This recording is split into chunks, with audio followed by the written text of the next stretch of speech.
Assalamualaikum warahmatullahi wabarakatuh. Waalaikumsalam warahmatullahi wabarakatuh. Bismillah, alhamdulillah, wassalatu wassalamu ala rasulillah Nabiyina Muhammadin ibni Abdillah wa ala alihi wa sahbihi wa mawalah. La hawla wa la quwata illa billah. Amma ba'du. Fa ya ibadallah, usikum wa nafsi bittaqallah wa ta'atihi la'alakum turhamun. Ma'asyiral muslimin, sultal mu'minin rahimakumullah.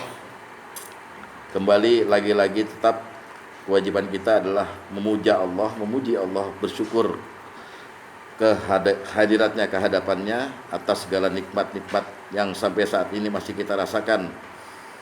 Terutama doa kita di bulan-bulan lalu agar kita dihadirkan oleh Allah di bulan Ramadan ini genep sampai full. Rupanya diijabah doa kita. Sampai hari ke berapa?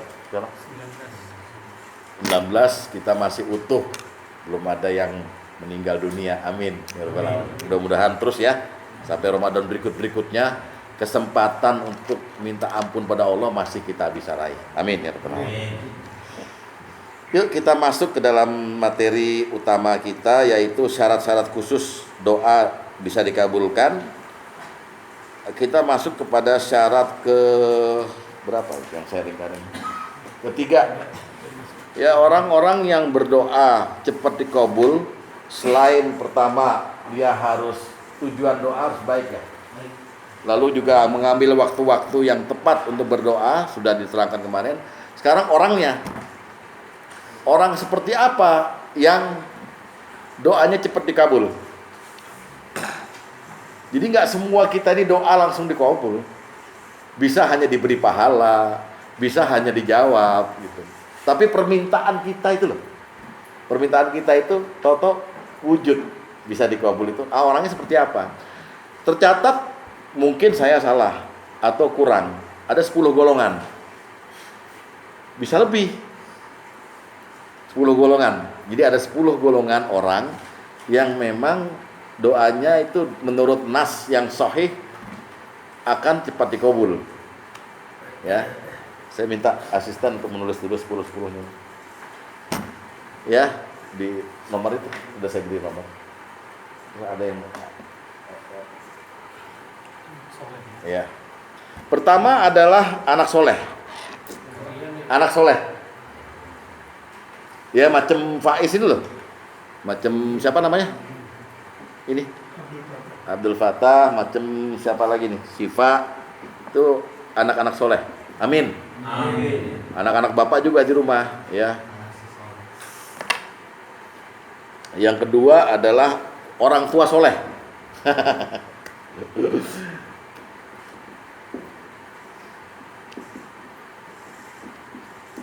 Kemudian yang ketiga adalah imam yang adil.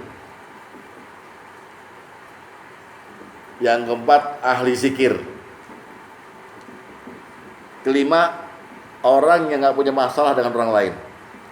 Wah, ini nih orang yang nggak pernah punya masalah sama orang lain. Gawat ini. Kebanyakan kita di sini mentoknya. Punya masalah dikit, nggak maafin, nggak minta maaf. Jangan doa dah, udah. Sia-sia maksudnya. Lalu yang keberapa? 6, orang kepepet. Orang dalam kesulitan, orang yang kepepet. 7, kok 6 jauh dong. Iya benar ya. 6 orang yang kepepet ya. Orang kepepet. Oh, kepepet. Iya. Kesulitan lah.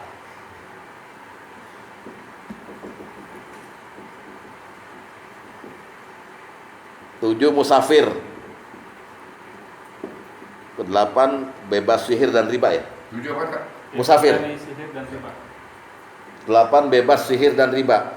Orang yang nggak pernah ngelakonin sihir dan riba.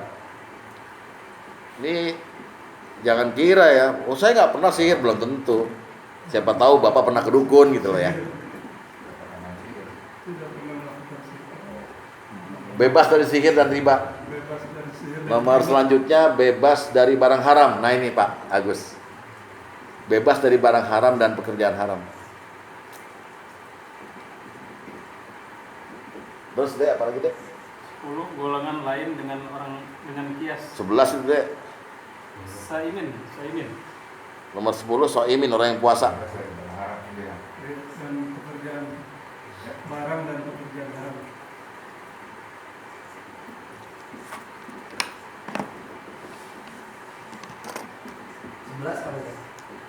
Golongan 11 golongan lain kias. dengan kias. Ntar saya terangin tuh. 10 orang puasa. Saimin. 10 orang puasa.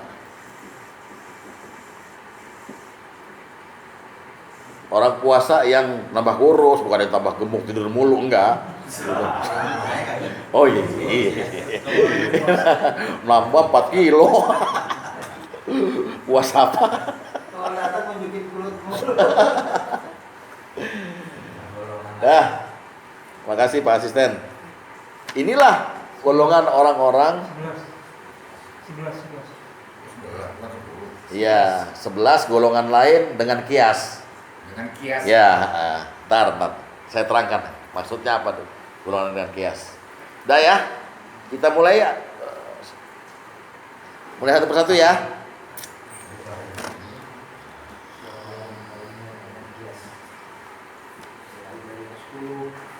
Kalau Bapak merasa ada salah satu ini Bapak, ya doanya dikabul pasti. Ya kan? Hah? Ada yang ngangkut. Ada yang nyangkut itu.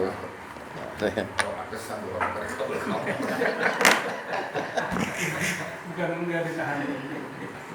Dibol. Jadi gini ya, nomor pertama anak soleh. Soleh itu artinya baik Pak. Soleh untuk baik bersih. Soleh itu baik atau bersih. Doa anak soleh yang dikabul, pasti dikabul, adalah doa anak soleh yang doain orang tuanya. Jadi bukan doa sembarangan nih, bukan doa buat dia gitu, tapi doa kepada Allah untuk orang tuanya, itu pasti dikabul. Syaratnya soleh ya. Syaratnya soleh. Nah, soleh ini mengandung pengertian apa? Nggak semua anak jadi soleh kan? Ya, misalnya gini lah, ada anak nggak pernah sholat, udah balik, lalu dia berdoa untuk orang tuanya, belum tentu diterima, karena syarat solehnya nggak terpenuhi gitu. Jadi dibutuhkan ada solehnya ini. Nah, soleh ini apa? Kita tadi ada hadisnya yang saya sebutkan ke Pak Luli itu. Orang disebut soleh atau ihsan, ahsan, bukan ihsan ini itu bagus ihsan bukan. Itu nama ini, nama friend, my friend. Ahsan, man ahsana man asa'ahu. Orang baik itu, anak baik itu anak yang baikin orang lain yang jahat sama dia. Itu salah satu sifatnya orang soleh itu gitu. Jadi nggak peduli dia. Yang penting dia nggak buat jahat aja. Nah, yang kedua, sifat yang kedua ini yang mesti dilakonin sama anak-anak nih, adalah ingat kebaikan orang tuanya. Orang tua itu baiknya kayak apa itu kamu harus telusurin tuh, Faiz. Rupanya Allah udah kasih bocoran. Sehingga di akhir ayatnya nanti Allah bilang, karena sebaik itu orang tuamu, maka bersyukurlah padaku dan bersyukurlah kepada keduanya. Waduh, ini pangkat berarti Pak. Udahlah Pak, mau orang tua kita bejat kayak apa, orang tua kita nggak baik di mata kita, tapi nggak ada dia, nggak ada kita. Dia itu pintu kita menuju dunia. Orang tua tuh, lo mau benci kayak apa lah. Oleh sebab itu, janganlah sampai mengandung sedikit pun rasa tidak enak kepada orang tua, tapi gede-gedeinlah jasa dia. Nah, Allah lalu nyuruh, bersyukurlah kamu kepadaku dan kepada keduanya karena jasanya, karena kebaikannya. Nah, cara bersyukurnya itu kita ingat kebaikannya. Rasulullah bilang, siapa yang baik padamu, balas. Nggak bisa balas, doa. Gitu. Paham nggak ini? Dia urutannya begitu tuh. Urutannya. Lu mau benci sama ibu bapak, silakan. Tapi ternyata nggak ada dia ketemu, jadi nikah.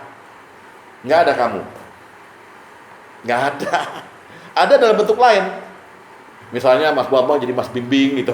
Di sana rumahnya, pokoknya bentuknya lain, wajahnya lain, sifatnya lain. Dan nggak eksis jadinya. Jadi lewat pintu mereka, Allah kasih pangkat. Bersyukurlah padaku dan bersyukurlah pada kedua orang tuamu. Aneh nggak loh? Kan kita semua selama ini kan memujanya pada Allah.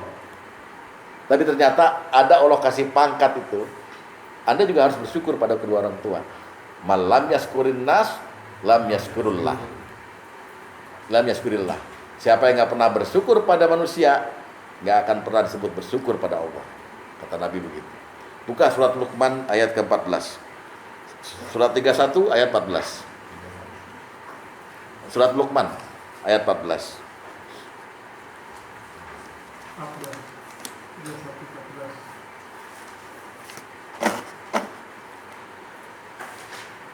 Lihat ya, lihat jasa terbesar orang tua ya, lihat ya. Ini Allah yang terangin. Ini Allah langsung yang terangin ya. Wa wasfainal insana biwalidayhi. Kami perintahkan pada manusia berbuat baik kepada dua orang ibu bapaknya. Lihat, hamalathu ummuhu. Ibunya telah mengandungnya dalam keadaan lemah, wahnan, ala wahnin. Lemah selemah-lemahnya, maksudnya begitu. Lemah yang bertambah-tambah lemah, makin bulannya makin jadi. Udah sampai bukaan 3, bukaan 4, makin lemah ibu kita. Tolong Bapak, ambil gentong ukuran 4 kilo, ikat di sini 9 bulan. Baru rasain gimana jasa dia. Jangan pernah bentak ibu. Nyesel kalau udah meninggal ternyata kita belum pernah balas jasanya, Pak. Dia dibilang sama Allah, wahnan ala wahnin. Kamu di dalam perutnya itu, ya, ibumu lemah. Tiap yang dimakan ibumu, kamu makan lagi dalam bentuk darah. Tiap yang diminum ibumu, kamu ambil lagi. Paham nggak ini? Makanya saya tuh suka bingung kalau ada orang sama ibunya itu loh. Ya. Lalu Allah berkata gitu, Al-Wahnin. Terus wa bisaluhu fi amain. Ya, dan menyapihnya adalah 2 tahun. Ini menyapih ini urusannya bapak ibu, Pak. Menyapih itu artinya Anda disusuin sama ibu 2 tahun. Oke, nggak 2 tahun Ustaz, cuma 1 bulan, nggak apa-apa. Tapi susu itu adalah Haji Omai Rama tuh menerangkan dengan detail. Darah dagingmu dari air susunya, jiwa ragamu dari kasih sayangnya. Saya minor. Dialah manusia satu-satunya, ya kan? Yang menyayangimu tanpa ada batasnya. Bayangkan itu. Jadi darah dia jadi daging bapak sekarang ini.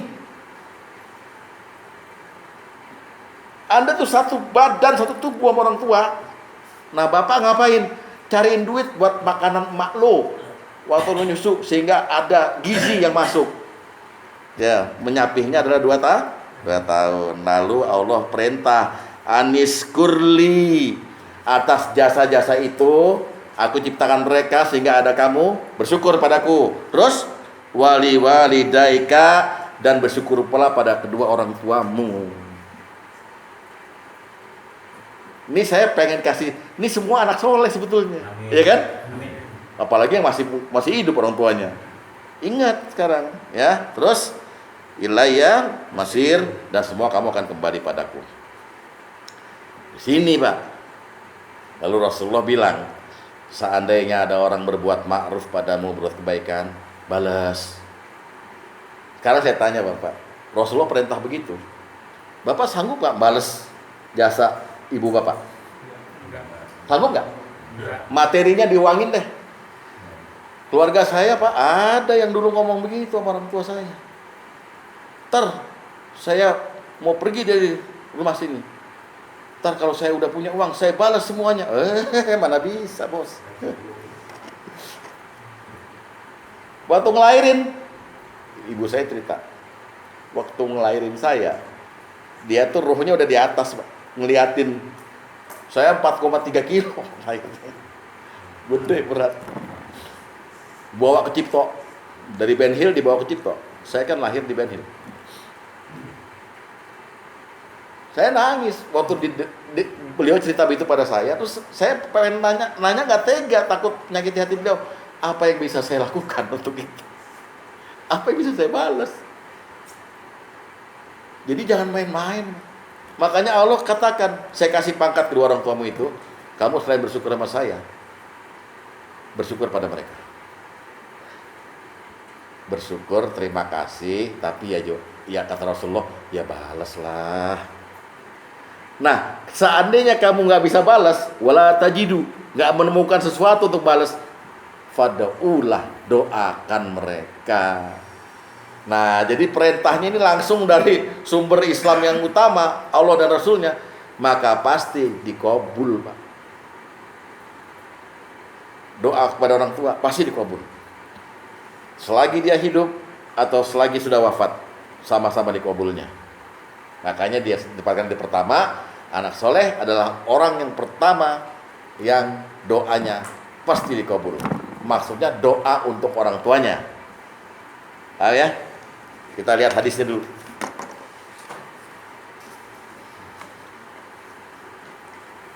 Jangan tersinggung, diomongin gini, tersinggung lagi sama ustadznya.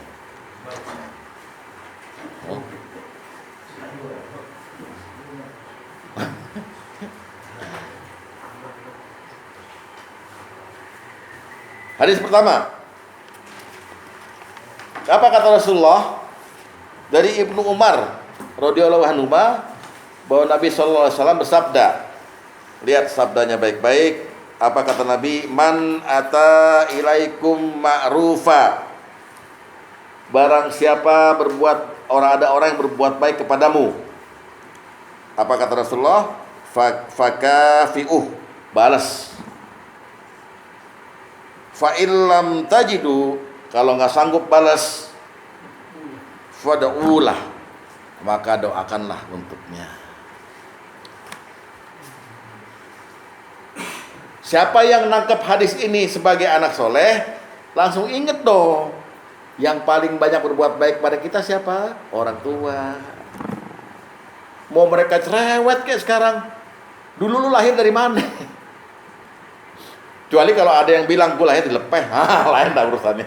Itu orang gila itu. Paham ya? Wah, ini mumpung masih muda nih pada nih, ya. Dan doa yang paling Allah kasihkan untuk kita kepada orang tua itu sebetulnya Rabbighfirli wali walidayya warhamhuma kama rabbayani shaghira. Tapi itu gabungan dari dua ayat sebetulnya. Nah, coba surat Al-Isra surat 17 ayat 24.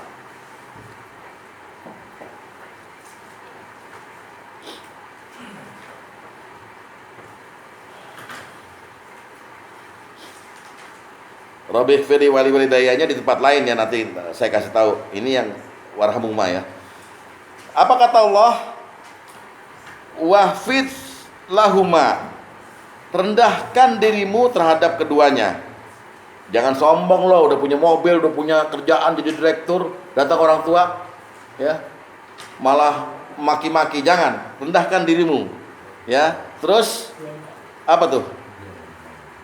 Janadzulli, ya, dengan penuh kasih sayang, minar rahmah, dengan penuh kasih sayang.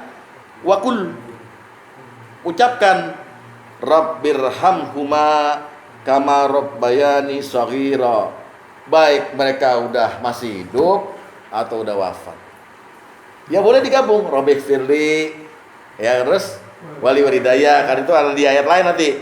Warhamhuma langsung kama rabbayani shaghira. Kenapa kok doanya begini? Sayangilah keduanya sebagaimana jasa mereka waktu saya nggak bisa apa-apa, mereka ada jasa ya Allah. Nah sekarang sayangi mereka sebagaimana mereka waktu itu ada jasa sama aku.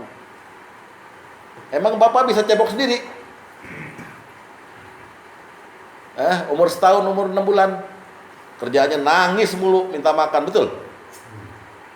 Kecuali Samson, gak ada Samson di sini, gak ada kan? Jangan tega Pak sama orang tua. Aduh, nesel saya juga Pak, nggak bisa full maksimal bahagia orang tua. Dan saya justru senang bangga kalau ada orang yang meninggal orang tuanya di rumahnya. Pak Iskandar, saya yakin, saya juga ikut kok waktu meninggalnya. Di rumahnya langsung. Orang tua saya juga meninggal di rumah saya. Pak Sugeng di akhir-akhir hidup ibunya juga kan merawat di sini sempat.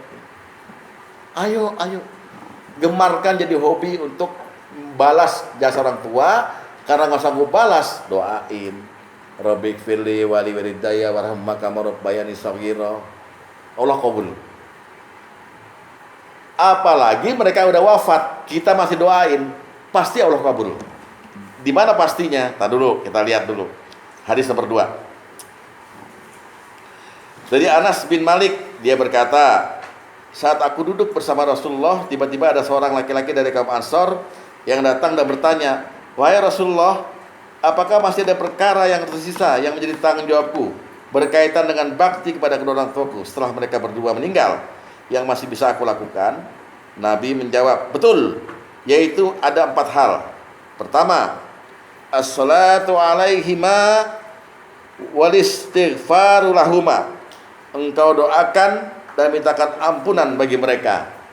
Terus habis waktu sholat, di tahajud, jangan lupa sertakan orang tua. Gak bisa dibalas Pak, gak akan bisa Bapak balas. Luar biasa itu ya.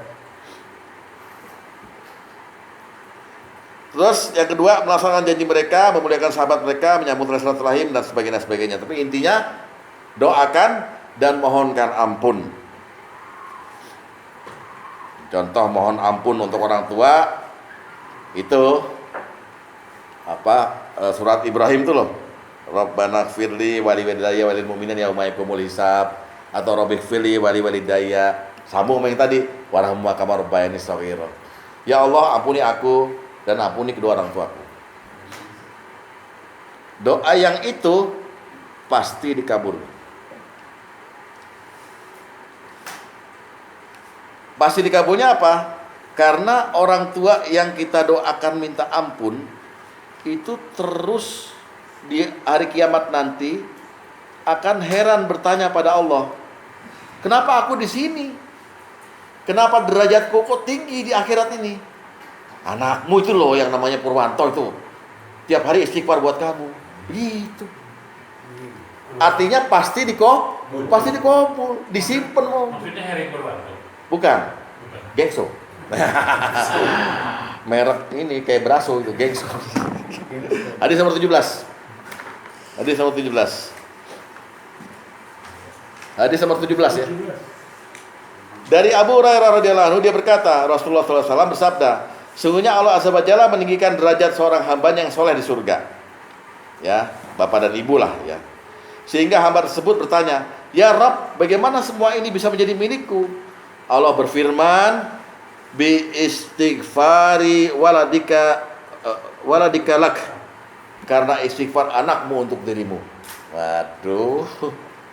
Jadi doa anak soleh buat orang tuanya dikabul. Bahkan Rasulullah bilang, iza matabnu adama in qata'a amaluhu illa min salasin. Jika mati anak Adam, terputus semua amal dengan dunianya terkecuali 3.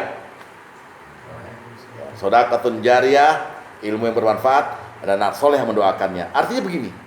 Artinya seorang meninggal nih, punya anak, dia punya karya. Yang dilihat oleh Allah cuma 3 karyanya. Karya dia karena ilmunya, dia sebarkan nggak ilmunya itu? Ilmu bener, jangan ilmu hitam disebarin, sihir, santet, bukan, ilmu benar. Ya, kayak begini nih, ya doktoral. Ya nggak ada yang ngakuin kan? Ya. Satu. Yang kedua, apakah dia sanggup untuk melepaskan miliknya dia? Hubbihi, yang dia cintai. Yang dia cintai. Jadi kalau dia makan beras yang 10.000 seliter, kasih orang juga 10.000 seliter gitu loh. Bukan, ya, ada yang ngemis. Ada 2.000 nggak? Ada 2.000 nggak? Nyari recehan. Yang dia cintai, hubbihi. Gitu. Jariyah. Tapi bukan untuk kasih makan. Jariyah tuh Anda membuat sesuatu yang berkepanjangan. Macam bikin tiang masjid. Jadi bilang sama panitia, tolong jadiin ini mimbarnya. Selama mimbar itu dipakai, jariahnya ngalir. Itu orang mati bisa dapat begitu. Yang ketiga, anak soleh yang mendoakan. Anak soleh yang mendoakan orang tuanya, itu ngalir langsung ke orang tuanya. Makanya di surga nanti dia bilang, kenapa begini gede ini saya di surga kekayaan saya. Lah anakmu istighfar terus buat kamu. Jadi Rasulullah udah ngasih tahu bahwa ada 3 yang berharga ini yang kita punya. Bapak sekarang menimba ilmu Bapak sampaikan ke orang lain. Nanti orang lain tuh ngerti agama gitu dan ngerti nyampain lagi. Bapak mati, wah kipas-kipas Pak, datang makanan, paket, Tokopedia datang. Dari mana? Dari ilmumu ini, gitu. Jariah juga begitu, ya. Jadilah anak soleh. Sekarang masih belum terlambat. Orang tua doain. Dalam rangka balas jasa, bersyukurlah pada keduanya, gitu. Mana bisa lo balas pakai materi, nggak bisa. Ya. Ini saya belum tahu anak-anak saya mau tanya seperti itu. Nanti kalau dia bilang, Bapak ria banget sih. Selama ini kalau sholat lu doain Bapak? Pasti kalau anak sekarang pasti. Kalau yang udah pernah masuk madrasah pastilah, udah pernah ngaji, udah pasti doain orang tua lah. Lihat hadis nomor 7.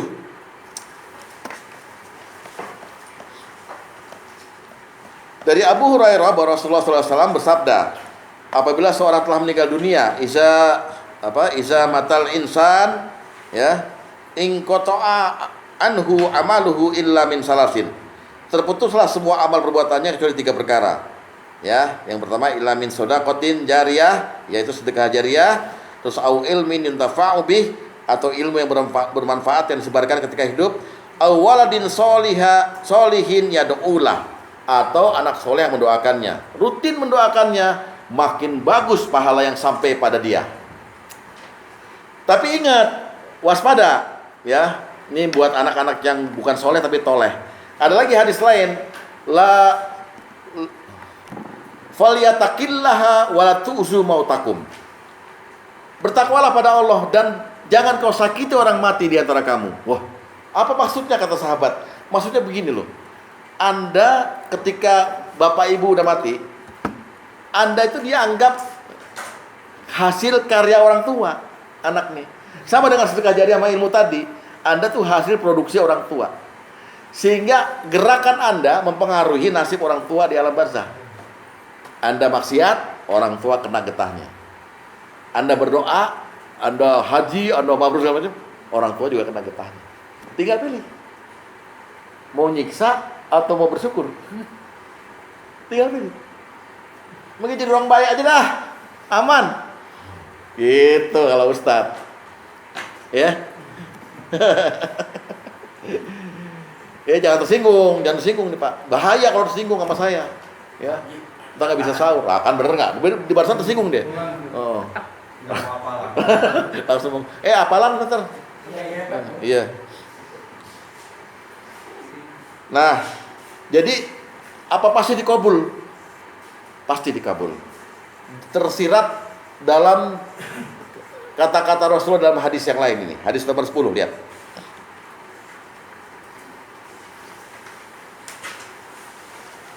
Ya, dari Abu Qatadah dari ayahnya dia berkata Rasulullah SAW bersabda, lihat baik-baik, khairu ma yukhallifur rajulu min ba'dihi salasun. Sebaik-baik sesuatu yang ditinggalkan oleh seorang setelah matinya ada 3. Jadi 3 ini setara Pak, sejenis, yaitu sedekah jariah, anak yang berdoa. Jadi sebaik-baik. Selain 3 ini ya kurang baik. Paling baik ini,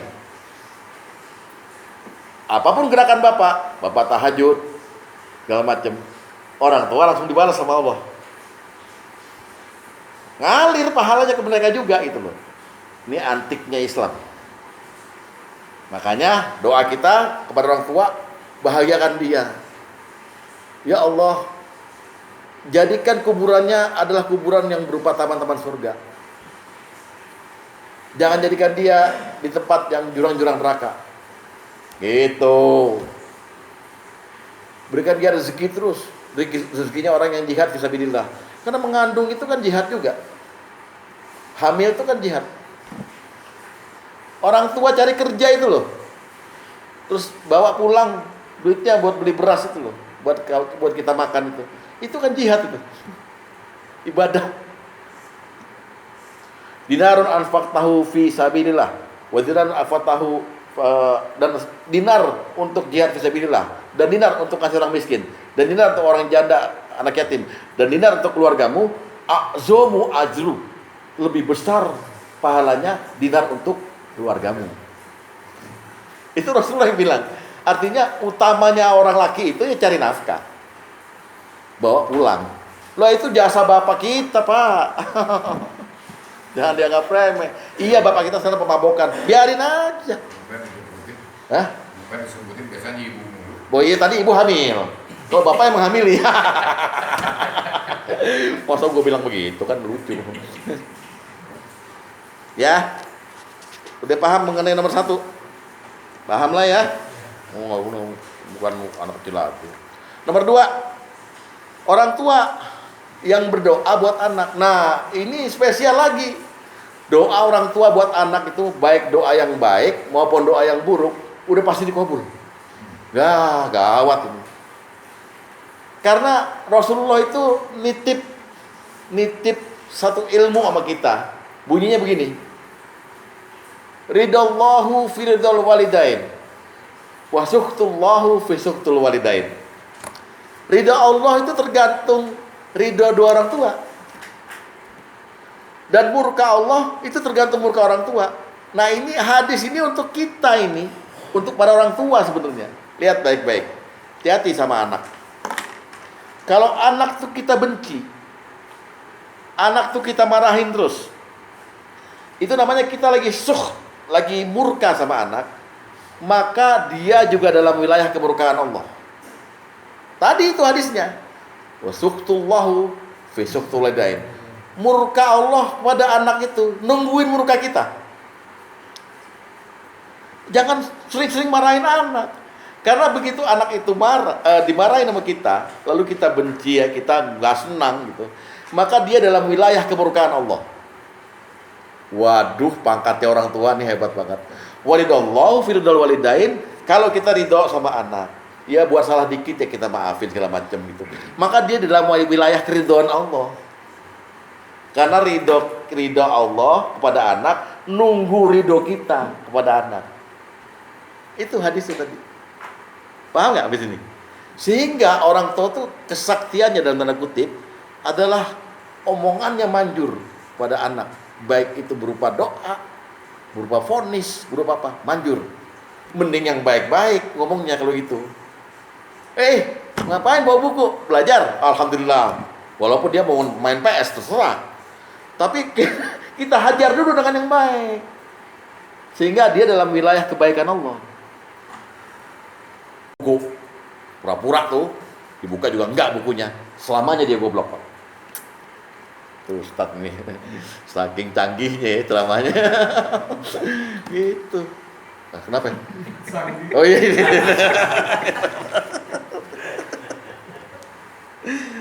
Ya, lihat dulu hadis nomor 4.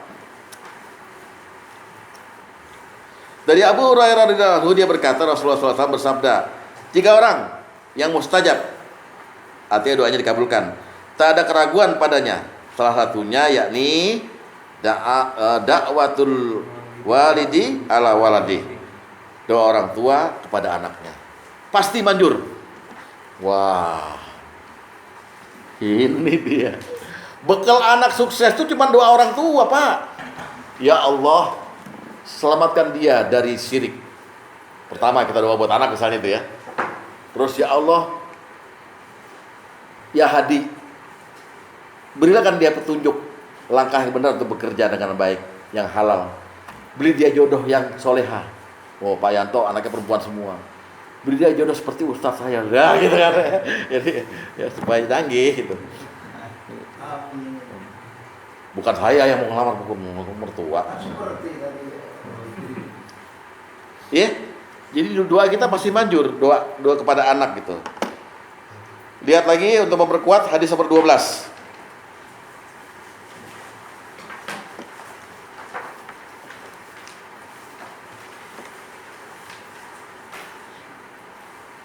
Dari Abu Hurairah bahwa Rasulullah SAW bersabda, da'awatil la turaddu da'watal walidi ala waladi.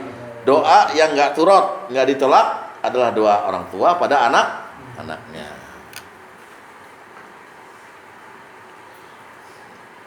Jangan, ini Pak Sugeng udah melaksanakan nih.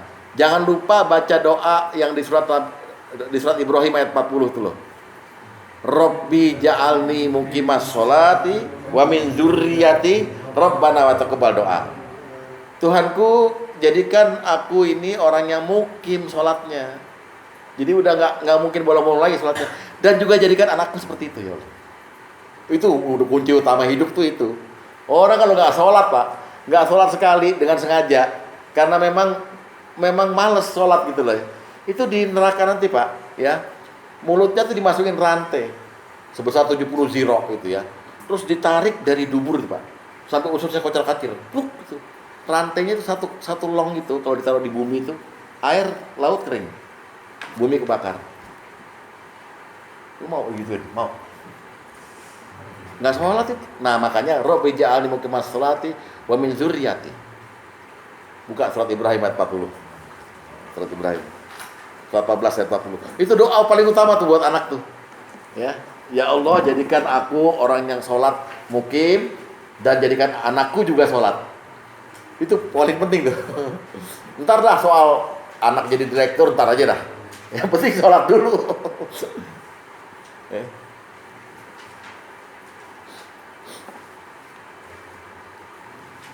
Ya. Rabbi ja'alni muqimas sholati wa min dzurriyyati rabbana wa taqabbal doa. Ya Tuhanku, jadikan aku dan anak cucuku orang yang tetap melaksanakan sholat. Ya Tuhan kami, perkenankan doaku. Luar biasa nih doa Pak. Tiap hari Pak, doain kita terus gitu.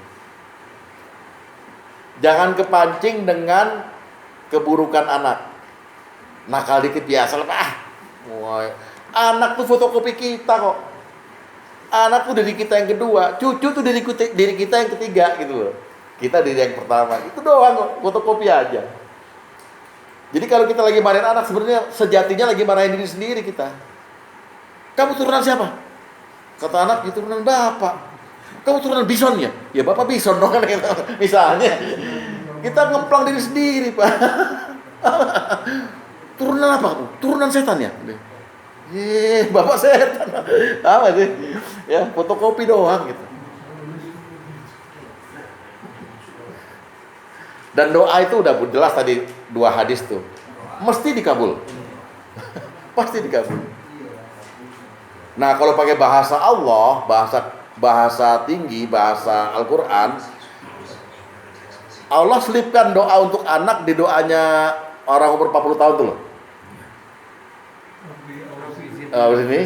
Nah, ada kata-kata wa aslih li fi zuriyati, dan berikanlah kebaikan diriku dan kepada anak keturunanku. Itu cuman kalimatnya segitu, tapi dari Allah sih. Baca itu Pak. Wa aslih. Coba buka surat Al-Aqaf 46 ayat 15.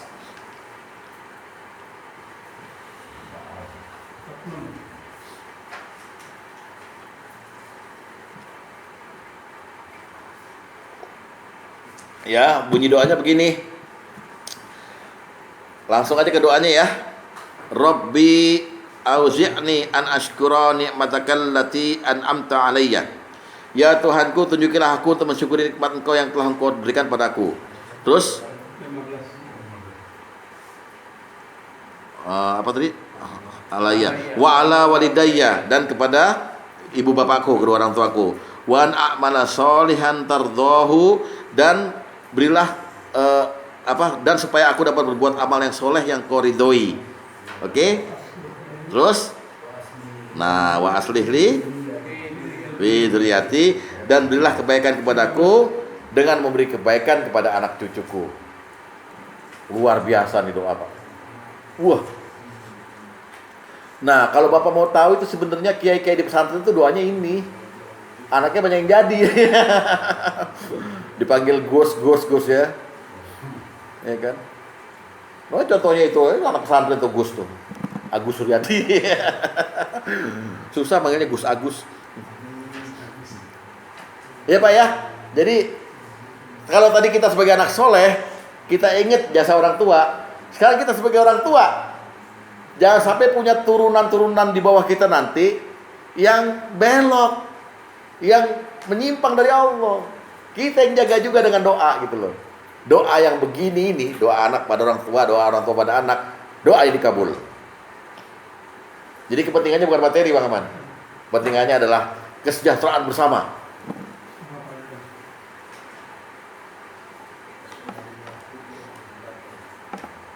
Bahkan Rasulullah mencontohkan doa orang tua kepada anak yang udah meninggal, ya, itu dikabul, sangat dikabul. Bahkan diceritakan oleh Rasulullah, doanya orang tua minta ampunan untuk anaknya yang udah wafat di alam barzah itu akan dirubah menjadi hadiah sebesar gunung, yang anak itu gembira menerimanya langsung nih. Ya. Coba buka hadis nomor 8, Pak.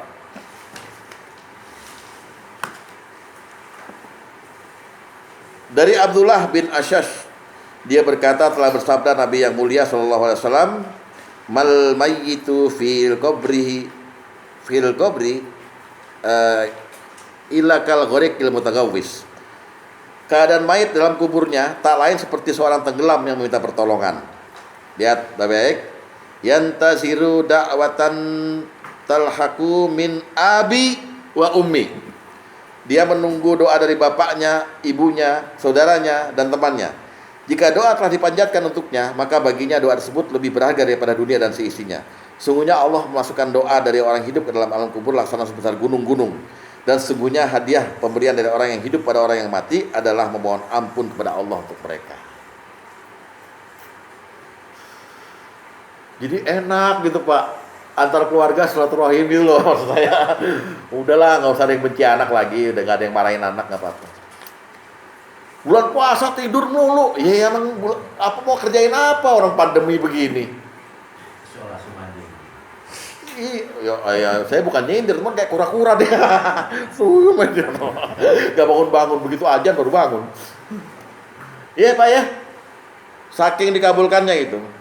Nah, karena ampuhnya doa orang tua pada anak, jangan mendoakan keburukan, jangan nyumpain, jangan melaknat, jangan, udah pasti dikabul, ya kan? Belangsak lo hidup lo, langsak. Anak tuh begini Pak, anak tuh nggak usah dilaknat aja, bikin kecewa aja, hidupnya nggak beraturan Pak.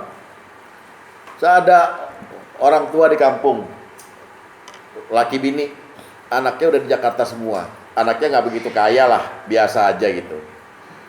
Nah, anaknya ini, jadi orang tua dua ini punya cucu, ya, punya cucu 5 orang. Dari anak pertama mau pulang kampung, ya kan? Anaknya 5, jadi yang pulang kampung ke rumah orang tuanya 7 orang. Dia udah kirim duluan duit ke orang tuanya, kirim 1 juta, ini buat THR. Seneng orang tuanya. Datanglah ini, wah, sama 5 anak, udah kan, makan kan nggak bayar, rumah orang tua sendiri. Anak terus bilang gini, Bu, lemari dulu yang bekas saya itu, mau saya bawa aja Ibu ya? Iya nggak apa-apa, bawa aja. Lemari, gitar, ini gitar saya dulu ya Bu ya? Iya, bawa semua bawa. Jadi ini anak pulang ke Jakarta lagi, bawa barang banyak banget kan, dari orang tuanya. Lupa, cucunya kan mesti dikasih THR. Duit yang dikirim tadi itu kasih semula 200, habis kan? Udah pulang mereka, Assalamualaikum, cium tangan gitu. Ibunya di teras bengong gitu. Bapaknya tanya, kenapa? Ya lega gue. Itu anak datang kayak rampok, udah pulang semua. Paham nggak? Bukannya nyenengin malah ngerampok kalau lebaran. Ini kan membuat kecewa. Hati-hati. Ada kekecewaan dikit, Allah turun tangan. Suhtullahu fi suhtul walidain. Wah, rusak tuh anak hidupnya. Nggak dilaknat, nggak didoain padahal. Hati-hati Pak. Ya. Ini sekedar aja Pak. Soalnya banyak di antara kita yang hubungan sama orang tuanya retak Pak. Hubungan antara orang tua sama anak retak. Kan yang wajarnya, jangankan sama anak, sama istri juga kadang-kadang retak gitu. Wajarnya kita pulang kantor tuh, anak kan bilang, bapak kundur, atau bapak pulang gitu. Lalu cium tangan gitu. Ini enggak. Motornya kedengeran langsung, la haula wala quwata illa billah, penyakit datang lagi. Ngeri lihat bapaknya. Nggak boleh jadi orang tua begitu, Pak. Mati susah. Matinya di rumah sakit. Yang nungguin anaknya semua, gantian tapi. Gantian juga dipaksa-paksa. Ayo dong yang nungguin sekarang, jangan gue gitu. Akhirnya yang bungsu mau nungguin. Ditanya yang bungsu, kenapa kamu kok rajin nungguin, yang lain nggak mau kakakmu? Ya kan kalau bapak mati saya dapat tanah yang di sono gitu. Tetap minta warisan. Rampok kita ini semua.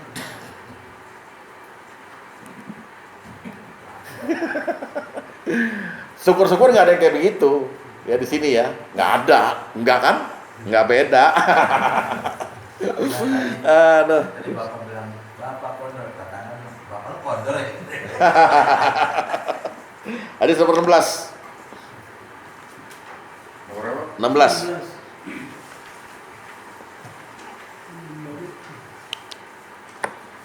Dari Jabir bin Abdullah, dia berkata, Rasulullah SAW bersabda, janganlah kalian mendoakan keburukan atas diri kalian, janganlah kalian mendoakan keburukan bagi anak-anak kalian. Dah, sampai situ aja deh. Dah, udah dilarang ya pokoknya ya. Jadi anak tuh kalau dimarahin, kata-katanya jangan sampai keluar sesuatu yang bapak ini bener, dia itu salah gitu loh. Ya sama-sama tabayun aja. Ya misalnya gini, saya ngerokok. Saya mau melarang anak saya ngerokok, kan sulit kan? Kamu tahu nggak, ngerokok itu berbahaya bagi paru-paru. 17.000 nikotin, waduh datang. Dia cuma bilang aja, tuh asap gitu. Nah, salah satunya itu contohnya gitu. Jadi tenang aja sama anak. Anak tuh diri kita yang junior gitu aja.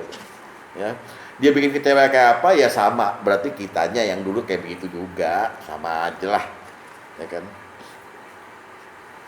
Dan setiap Anda mau bilangin anak, bacalah bismillah. Mintalah pertolongan Allah. Karena Allah titipin barang itu tidak bisa Anda yang merubah. Allah yang merubah. Anda cuma bisa berusaha, nggak wajib berhasil. Bismillahirrahmanirrahim. Ya Allah, nasihatku ini tolong masukkan ke dalam hati anak itu. Dan maafkan dulu kesalahannya. Jangan dendam sama anak, ya. Bahaya Pak, nanti Bapak benar-benar ngomong sesuatu, Allah kabul. Juga jangan terpengaruh sama omongan orang-orang, misalnya maaf ya, omongan istri kita atau tetangga kita mengenai anak kita yang buruk. Ini saya mau ambil kias dari hadisnya Rasulullah. Rasulullah pernah diaduin sama seseorang sahabat. Ya Rasulullah, itu geng itu kayaknya udah terlaknat itu. Udah dosa besar gitu. Tolong kau doakan kehancuran untuk dia ya Rasulullah. Rasulullah nggak doakan buat kehancuran. Malah Rasulullah bilang, ya Allah berilah dia hidayah supaya dia kembali pada kami gitu. Jadi kita kalau dapat pengaduan mengenai anak kita juga nggak usah ragu-ragu, buang pengaduan itu. Panggil anaknya baik-baik atau ajak dulu kemana gitu. Nah, anak itu karena kenapa? Karena dia aset bagi kita agar kita derajat kita naik di surga gitu loh. Kalau kita sakitin dia nggak mau doa buat kita. Oh repot Pak. Repot. Jadi mesti kita tahu bahwa kita saling membutuhkan sama anak. Jangan main. Ya. Hadisnya nomor 6 tuh ya. Itu hanya kias saja. Kalau Rasulullah diaduin kejelekan seseorang dan orang itu minta supaya Rasulullah doakan binasa, malah Rasulullah berbalik mendoakan kebaikan. Nah kita juga sama anak kayak gitu maksudnya. Dari Abu Hurairah radhiyallahu anhu dia berkata, Tufail bin Amr datang menemui Rasulullah SAW. Saya berkata, wahai Rasulullah, sesungguhnya kabilah Daus telah durhaka dan enggan untuk melaksanakan perintah. Maka doakanlah supaya mereka binasa. Loh, kok Rasul disuruh melaknat? Maka orang-orang pun menyangka bahwa beliau akan mendoakan kebinasaan atas kabilah dan Daus. Ternyata beliau berdoa, ya Allah berilah petunjuk kepada kabilah Daus dan datangkanlah mereka. Maksudnya kembalikan mereka pada kami, kepada Islam. Gitu juga anak Pak. Ya, tapi juga jangan kebablasan, kan kita masih dalam zuriyah nih ya, dalam bab zuriyah nanti di babak depan, jangan kebablasan juga untuk membela anak yang salah. Kita meluruskan, Bu, meluruskan anak. Ya. Yang penting ininya dijaga. Udah? Sekarang nomor 3. Untuk anak nggak ada pertanyaan kan? Untuk anak dan orang tua? Nah, ini jujur aja kalau saya merubah nama gitu ya Takbio gitu. Namanya kan Noval gitu kalau karena dia rambutnya nggak tumbuh gitu. Saya panggil Takbio gitu. Nggak apa-apa. Itu dalam bahasa Islam namanya kunyah. Iya. Kunyah itu julukan. Abu Hurairah itu bapaknya kucing kecil. Karena Abu Hurairah tuh sering main-main kucing gitu. Makanya Rasulullah julukin Abu Hurairah. Nama aslinya bukan itu gitu. Jadi julukan aja. Makanya Ya. ada nama sebenarnya tapi dipanggil nama panggilan. Saya waktu kecil dipanggil gendut. Nah seperti kan kalau orang Betawi Dut, ada dut, namanya gitu. Tong. Orang Nah, Sunda Ujang. ya nggak apa-apa. Ya, seperti Kalau itu aja. nggak apa-apa itu. Itu bukan melaknat itu. Malah anak itu merasa secure, ada panggilan Sayang. sayang. Ya, panggilan sayang. Pada istri juga begitu, Pak. Istri jangan dipanggil tar, jangan gitu. Yayang, yayang beb, tar. Emang kue tar. Bukan dengan gedek juga gue lihat. Oke. Sama istri saya panggil istri saya Nis, Pak. Orang kakak adiknya ipar-ipar saya, kenapa dipanggil Nis, namanya Lili Ulfa? Karena dia manis. Mau apa? Mulut saya bilang gitu. Udah sampai sekarang 28 tahun kawin. Nis, wah enak kan? Itu kalau di depan orang, di kamu yang beb, lain lagi. Mau saya ungkapin juga. Oke, sekarang nomor 3 apa tuh? Ini ada yang nanya dulu. Faiz, ya. Kalau orang tua yang nggak punya anak, berarti dia nggak punya pegangan buat doain dia. Betul. Tapi dia gini, orang tua yang tidak punya anak itu di dalam fikih Islam itu kan kalau warisnya disebut dengan kalalah. Ya, nanti warisnya ke saudara-saudaranya gitu. Nah, untuk doa dia itu bukan nasib, dia terkena takdir, dia tidak ada turunan yang mendoakan gitu kan. Kalau Rasulullah dulu dikatanya begitu kan.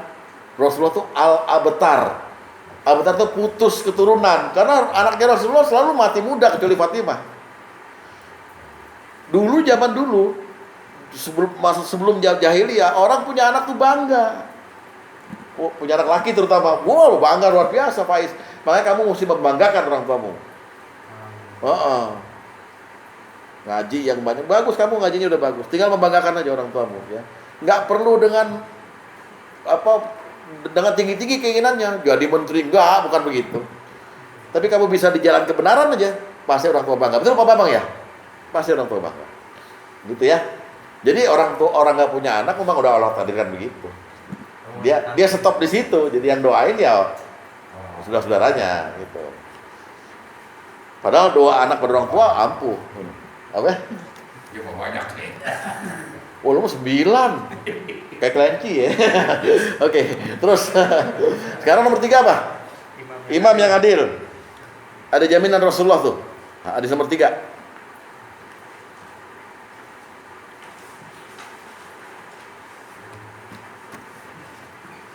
Dari Abu Hurairah dia berkata Rasulullah SAW bersabda, la turaddu da'watuhul imamul adil. Tidak akan ditolak doa-doa yang dipanjatkan oleh seorang imam yang adil. Allah Azza wa Jalla akan mengangkat doanya ke atas awan dan membuka pintu-pintu langit seraya berfirman, demi keagunganku sungguh aku akan menolongmu meskipun setelah lewat waktunya. Jadi ada presiden nih, dia orang yang adil ya, dia pengen doa supaya orang zalim tuh dibinasakan aja dah. Jangan ada di negeri saya supaya makmur, adil makmur, sejahtera, selamat semua gitu. Sampai dia mati nggak dikabulin, ya kan? Masih banyak orang zalim gitu. Nanti barangkali. Pokoknya yang penting Allah kabul walaupun lewat waktunya. Walaupun kau nggak merasakan itu dikabulkan ya, itu pasti dikabul. Jadi pemimpin yang adil, tapi kalau pemimpin yang zalim, sebaliknya. Pemimpin yang menipu rakyatnya, bohong melulu, mati dalam keadaan bohong. Lihat hadis nomor 14. Salah. Hadis nomor 9.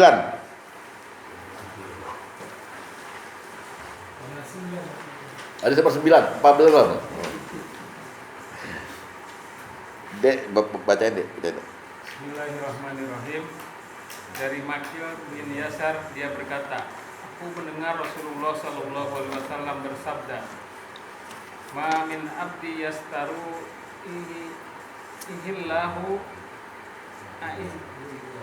Ra'iyah. ro'iyah. Barang siapa diberi kekuasaan oleh Allah untuk memimpin kaumnya, namun pada saat mati dia dalam kondisi menipu rakyatnya, illa harramallahu alaihil jannah, maka Allah akan mengharamkan baginya untuk masuk surga. Ya kita udah gini nggak usah dikasih nama, cukup aja dah kita tahu gitu ya. Jangan bilang Jokowi gimana Ustadz, jangan politik loh, ini masuk YouTube loh. Nggak usah sebut nama pemimpin, nggak usah. Siapa yang dikasih kekuasaan oleh Allah, kita kan heran kenapa Allah kasih kekuasaan pada orang zalim. Kan di Quran udah banyak Pak contohnya, Fir'aun, Haman. Memang begitu. Qulillahumma malikal mulki tu'til mulka man tasya wa tanzi'ul mulka man tasya wa tu'izzu man tasya wa Allah beri kekuasaan pada siapa yang dia kehendaki. Allah turunkan kekuasaan siapa yang dia kehendaki. Udah biasa ya Allah bagi Allah. Tapi Rasulullah mengancam, siapa yang diberi kekuasaan oleh Allah memimpin satu kaum dan dia mati dalam keadaan menipu rakyatnya, belum klarifikasi, belum minta maaf lagi, ya kan? Maka haram surga, tapi wajib masuk neraka. Udah nggak usah disebut nama ya. Ntar mancing ya Ustaz. Inisial.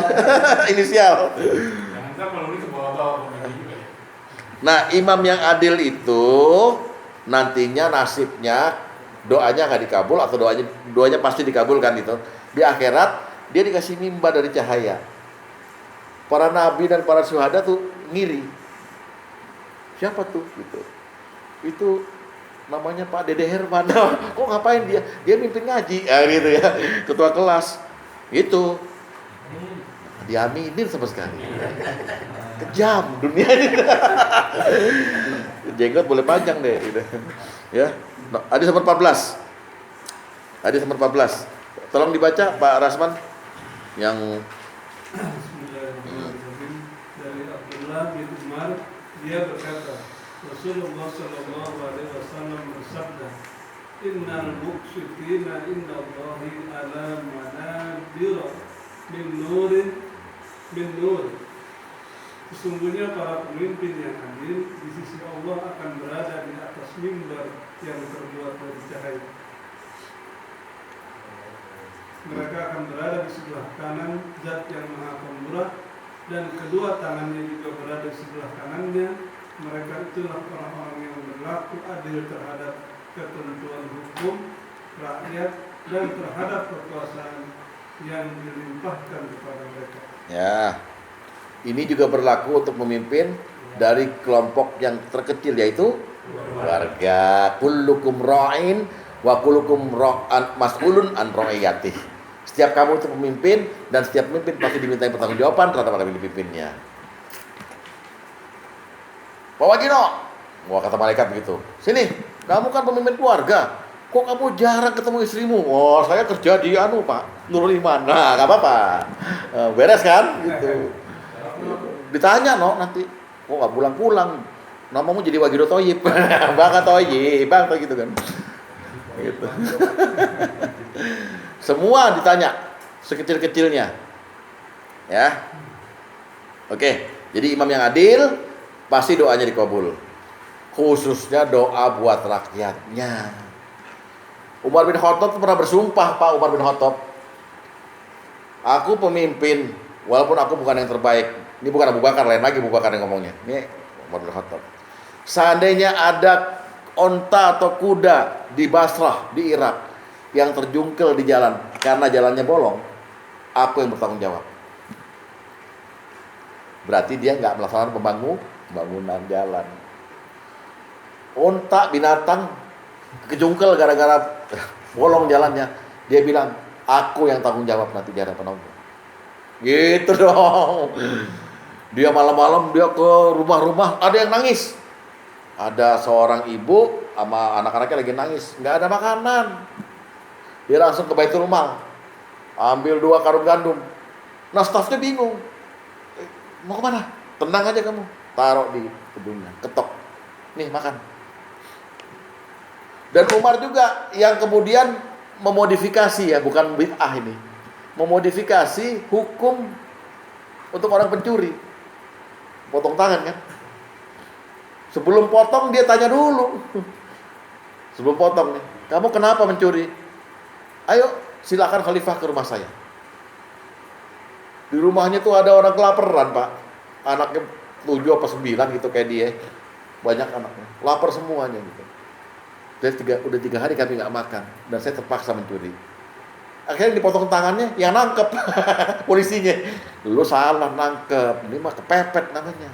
Tuh. Paham? Jadi dicari asbabnya dulu, gitu. Ya, jadi pemimpin yang di sini konteksnya adalah seseorang yang punya rakyat tadi. yang punya bawahan lah. Bukannya ada suatu hadis setiap manusia adalah pemimpin. Nah itu dia. Apa termasuk pemimpin itu kan? Yang saya terangin barusan. Yang saya terangkan barusan, kulukum ra'in. Keluarga juga. Ya, itu juga. Iya dong. Bukan hanya pemerintah dan rakyat. Iya, bukan. Jadi keluarga juga. Bapak pemimpin di 3 negara kan? Nah, 3 negara. Bapak 2 negara.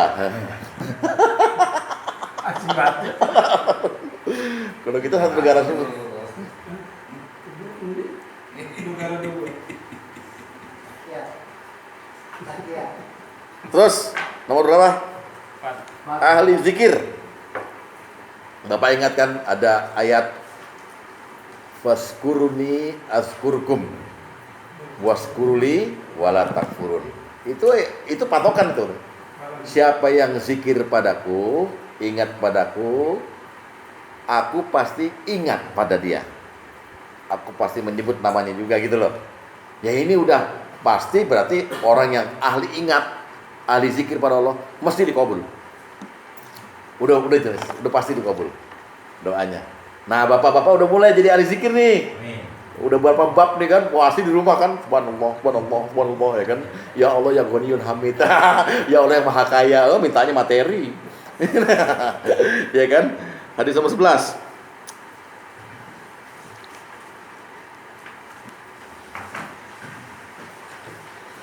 Dari Abu Hurairah bahwa Rasulullah SAW bersabda, doa yang tidak akan ditolak oleh Allah yaitu doa-doa dari laki-laki dan perempuan yang banyak menyebut nama Allah. Da'awatillah yaruddullahu du'aahum da'watuz zakirinallaha katsira au zakirat. Nah, pasti. Ana jadi suman zakaroni. Aku duduk bersama orang yang zikir padaku. Minta apa kamu? Itu kan mestinya. Mesti yakin mestinya. Ya. Udah yakinin aja dah. Ditelan aja, nggak ngerti nggak apa-apa. Gopek kurang loh ya. Hah? Gopek kurang loh. Dikirnya kan gopek kurang 1.000 dia. Allah. Begitu ini, gua berapa tadi? Ulang lagi kan.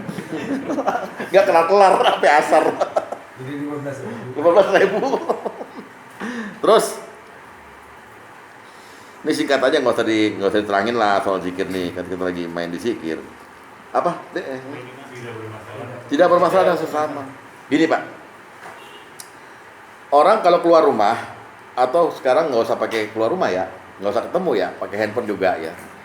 Ketika dia mulai melancarkan komunikasi dengan orang, baik itu verbal atau dengan gerakan atau dengan apapun, dengan ucapan gitu, dia harus bebas nilai. Apa yang maksudnya bebas nilai? Nih gue ngomong sama siapa nih? Sama Iksan, dia pernah nyakitin hati gue nih. Akhirnya kacau dah. Jadi muslim bukan muslim, kalau kita mau berhubungan, baik-baik aja dah. Kalau kita nginget kesalahan dia, kok bisa kita nyimpen kejelekan orang lain di hati kita? Tidak ada orang yang bisa nyimpen kejelekan orang lain kecuali dia orang jelek. Kok kuat? Jadi yang namanya istighfar itu adalah melupakan masalah. Kan At-Taghabun ayat 14 kita diperingatkan oleh Allah. Ya ayyuhallazina amanu inna min aswajikum wal auladikum aduwwal lakum. Wahai orang beriman, sungguhnya pasanganmu dan anakmu akan jadi musuh bagimu. Ya kan? Jadi akan jadi musuh, nyengkelin, Kadang-kadang kita perang sama istri, perang sama anak gitu. Wa in ta'fu, kalau kamu maafin. Wa tasafahu, kalau kamu maafin. Wastaghfiru, kalau kamu maafin. Innallaha ghafurur rahim. Allah baru mau maafin kamu. Jadi kita mesti lepas masalah. Sebelum masalah itu kita mau selesaikan, kita juga harus udah bisa melupakan bahwa dia pernah salah. Gini loh. Wa in ta'fu, kita maafin. Itu baru maafin doang, baru ngomong, ya dah gue maafin lo. Tapi masih ada di sini. Wa tasafahu, udah mau salaman, udah mau pelukan. Wastaghfiru, lupakan. Kita istighfar sama Allah, itu kan maksudnya gini, ya Allah, lupakan saya pernah salah. Betul gak? Canggih gak betul? Kan kita minta dinolin, write off, ampuni dosa, maksudnya saya gak pernah berbuat itu loh ya Allah. Allah bilang, nggih. Buktinya Allah ampuni. Begitu juga kepada manusia. Kalau nggak mau ada masalah, apapun kesalahan dia, kita mesti bebas nilai waktu ngomong. Jangan, nih orang pernah kacau nih sama gue nih. Dia mau ngomong apa lagi nih sama gue? Aduh kacau dah. Paham ya? Itu yang namanya tidak bermasalah. Makanya Rasulullah bilang, orang ketemu orang, mau ada masalah nggak ada masalah, dua-duanya saling salaman, maka hak Allah untuk mengabulkan doa keduanya. Artinya dia termasuk orang yang dikabul doanya. Gitu. Apalagi yang duluan nyalamin, padahal dia disakitin hatinya gitu. Apa kabar Pak Sugeng? Pak Sugeng bengong. Gue mau dimarahin. Enggak ternyata. Ternyata nanya apa kabar. Dua-duanya berhak untuk dikabulkan oleh Allah doanya. Pulang tapi ke rumah jangan habis salaman terus doa dua-duanya. Bukan gitu, bukan. Pelaksananya bukan gitu. Pulang ke rumah doa pasti dikabulin karena dia melepaskan masalah dengan orang lain. Rugi Pak kalau nyimpen Pak, rugi. Hadis nomor 15.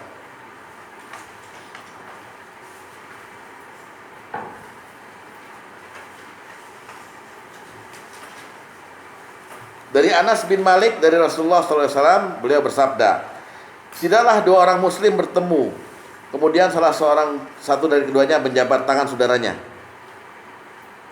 illa kana haqqan 'alallahi an yahdura du'a'ahuma, kecuali telah menjadi hak bagi Allah untuk mengabulkan doa mereka berdua. Artinya jabatan tangan lepas ya semua, nol. Jangan 1-0, 2-0, apa 2-1, 0-0 saya sama Anda. Seolah-olah nggak pernah terjadi masalah gitu loh. Itu yang dipuji oleh Allah. Ada dendam gitu ya. Jangan ada dendam. Padahal dendam itu ke bawah sampai akhirat loh Pak. Bapak ntar lihat surat Ar-Rahman dan Al-Waqiah. Allah bilang, kami cabut dendam dalam hati mereka. Berarti masih ada di akhirat dendam. Masih ke bawah. Latihan di sini. Lupain aja masalah orang. Ustadz, dia godain istri saya, apa istri saya mau katanya. Lupain, udah. Orang utang sama kita 20 juta, nggak bayar-bayar, lupain. Sebab kalau kita marah, kita dendam, ya uangnya nggak balik-balik kok. Sama aja gitu loh. Kita marah sama kita nggak marah, uangnya nggak balik. Emang orangnya begitu. Tapi yakinlah bahwa Allah tanggung jawab. Dia kan makhluk Allah juga. Kita juga makhluk Allah. Yakin bahwa Allah tanggung jawab. Nah, udah bisa ngomong gitu, duitnya duit Allah. Begitu kita minta sama dia, duit gue boleh nyari ya. Gue boleh nyari capek-capek. 3 tahun gue. Malah jadi kaki jadi pala. Gimana tuh? Pemandangannya. Jadi ini akidah, ini tauhid. Gak boleh ada masalah sama orang lain. Al-Quran juga berkata begitu. Lihat surat An-Nisa 149. An-Nisa 149. 149. Iya.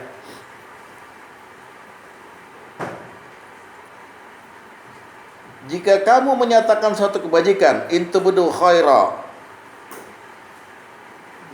bersamaan dengan itu kamu menyembunyikan atau memaafkan kesalahan, sungguh Allah Maha Maaf, Maha Kuasa. Pak, ini dasarnya cuma cinta doang kok Pak. Sesama muslim itu kan mesti cinta tuh. Jadi dia buat salah sama kita. Apalagi dia itu akhirnya merengek-rengek. Oh, gue dulu pernah buat salah sama lo. Udahlah. Udah. Gitu. Udah lupain aja. Emang susah kan? Susah yang ini susah.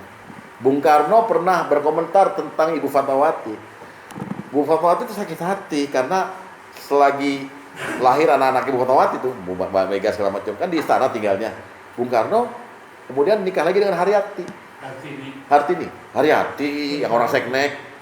Habis Haryati, Bu Fatmawati kan ngambek keluar dari istana, nggak mau tinggal di sana lagi. Lalu Bung Karno bilang sama wartawan, "Zij kan vergeven, maar niet vergeten." Ustadz dari Belanda, Ustadz penjajah mungkin.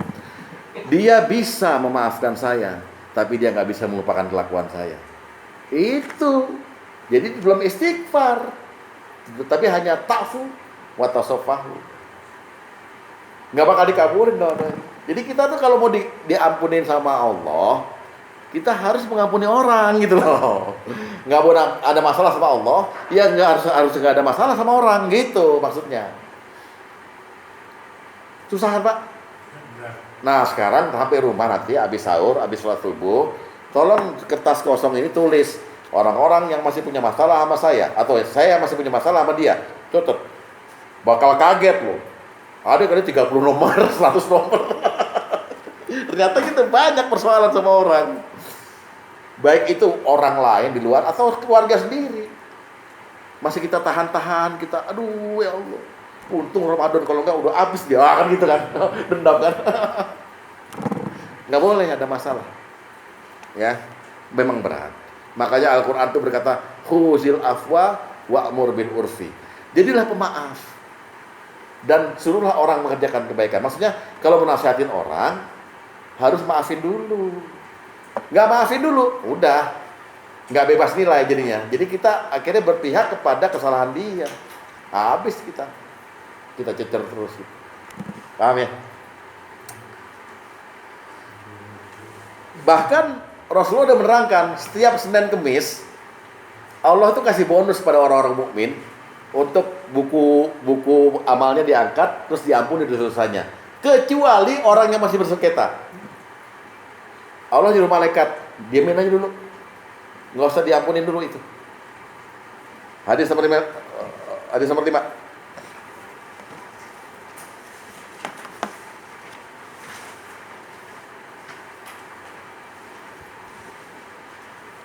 Dari Abu Hurairah bahwa Nabi SAW selalu puasa hari Senin dan Kamis. Lalu ditanyakan, "Wahai Rasulullah, sesungguhnya engkau selalu berpuasa Senin dan Kamis?" Beliau menjawab, "Inna yaumal isnaini wal khamisa yaghfirullahu fihima likulli muslim illa muhtajirain." Sungguhnya hari Senin dan Kamis adalah 2 hari di mana Allah mengampuni setiap muslim tanpa minta ampun. Jadi hari yang bonus tuh Pak Karim, Senin Kamis. Muslim diampunin. Tapi nggak tahu dosa apa yang diampunin, kan dosa banyak. Diampunin yang penting. Kecuali orang yang saling bertengkar. Maksudnya masih ada masalah. Nggak bertengkar fisik itu enggak, masih ganjel, nggak diampunin. Rugi nggak? Rugi Pak. Ini info mahal, biasa saya sampaikan depan menteri ya Pak.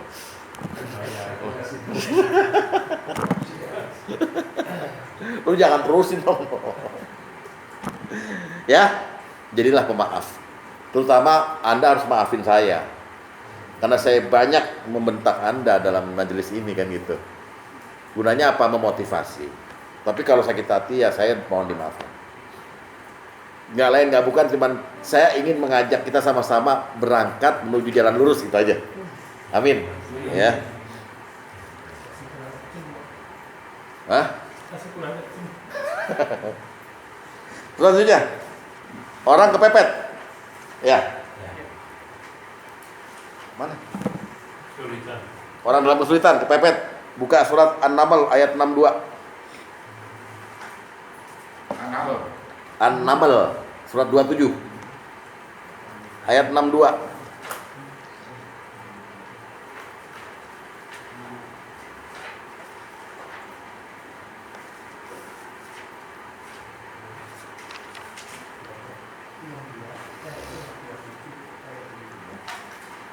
Oke.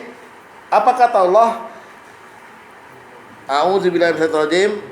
Ammay yujibul mudtarra idza da'ahu wa yaksifus su.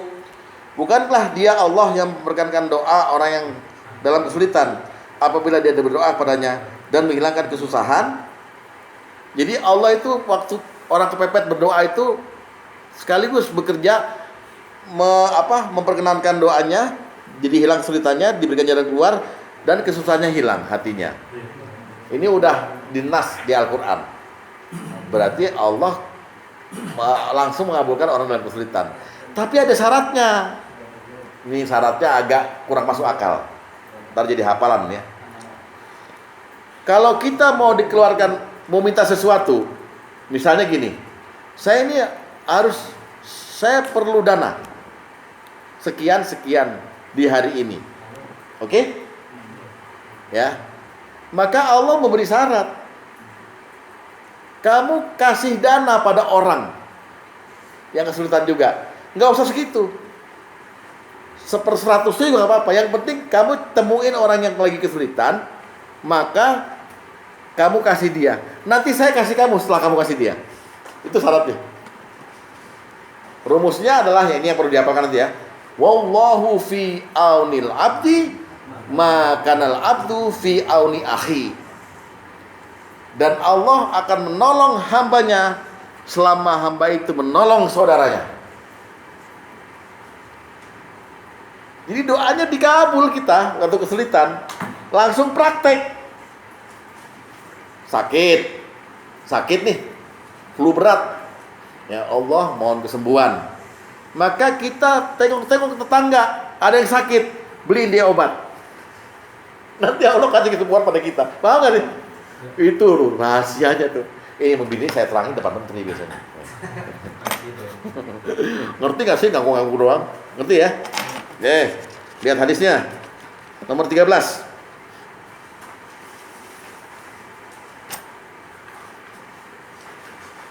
Dari Abu Hurairah radhiyallahu anhu dari Rasulullah SAW, beliau bersabda, siapa yang menyelesaikan kesulitan seorang mukmin dari berbagai kesulitan-kesulitan dunia, niscaya Allah akan memudahkan kesulitannya hari kiamat. Siapa yang memudahkan orang yang sedang dalam kesulitan, niscaya Allah akan memudahkan baginya di dunia dan akhirat. Dan siapa yang menutupi aib seorang muslim, Allah akan tutupkan aib di dunia dan akhirat. Wallahu fi aunil abdi ma kanal abdu fi auni akhih. Allah selalu menolong hambanya selama hambanya menolong saudaranya.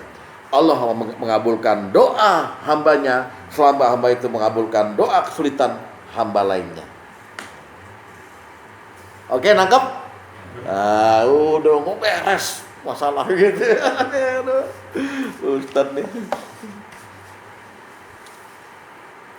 Dede barusan bilang, jangan lebay lo gitu katanya. Kata Dede. Oke. Terakhir, untuk hari ini terakhir, musafir. Terakhir, hadis nomor 18. Hadis terakhir ya.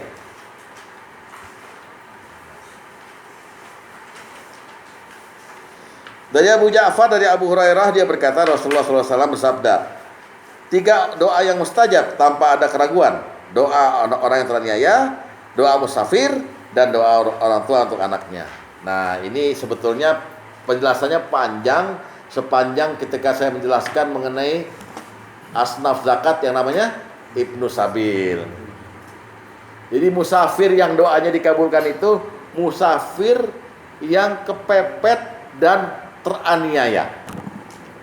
Tidak ada orang yang menolong, kemudian ya nggak dipercaya di satu tempat, walaupun dia kaya, tapi dia kehabisan bekal. Lalu dia berdoa angkat tangannya sama Allah, pasti dikabul. Itu. Cuman nggak usah kita jadi musafir lah, nggak usah lah. Kita yang ini tadi, anak soleh aja dah. Orang tua soleh, anak soleh segala macam. Ya. Tapi musafir, dimanapun dia, musafir termasuk dalam golongan doifin. Tamu musafir itu golongan-golongan lemah. Makanya ibadahnya dirukhsah dia. Puasa boleh diganti ya. Wa man kana maridon aw ala safarin fa iddatun min ayamin ukhra. Kalau kamu sakit atau dalam musafir, boleh ganti puasanya di hari lain, ya kan? Atau musafir, semua ibadah sunnah bapak yang biasa dilakukan di rumah boleh tinggal. Kalau bapak lagi musafir, nggak usah tahajud, nggak usah apa, tapi tetap dapat pahalanya. Bapak biasa zikir, dede biasa zikir 1000 Allah tiap malam. Berangkat dia kemana gitu, ke Padang, ke Medan gitu, nggak melaksanakan itu, tetap diganjar dia. Itu hebatnya musafir. Ya. Jadi wudu pun boleh, walaupun banyak air, tapi kalau musafir itu, malah di fikihnya itu, dia boleh bertayamum, tapi jangan tayamum di patah pramugari deh, ada pramugari lewat, tayamum gitu ya kan. Maksudnya tayamum tempat-tempat khusus. Itu aja deh ya sementara malam ini, daripada pusing udah 1,5 jam. Semoga ada manfaatnya. Yang penting ambil yang baik-baik dah. Kalau yang jelek-jelek pasti saya nih yang ngomong. Hanya bercanda. Mudah-mudahan bermanfaat dan mari kita sama-sama bersyukur pada Allah. Ya, kita dapat lagi pengetahuan yang banyak yang akhirnya bisa kita amalkan dan kita bisa sampaikan pada yang lainnya. Demikian.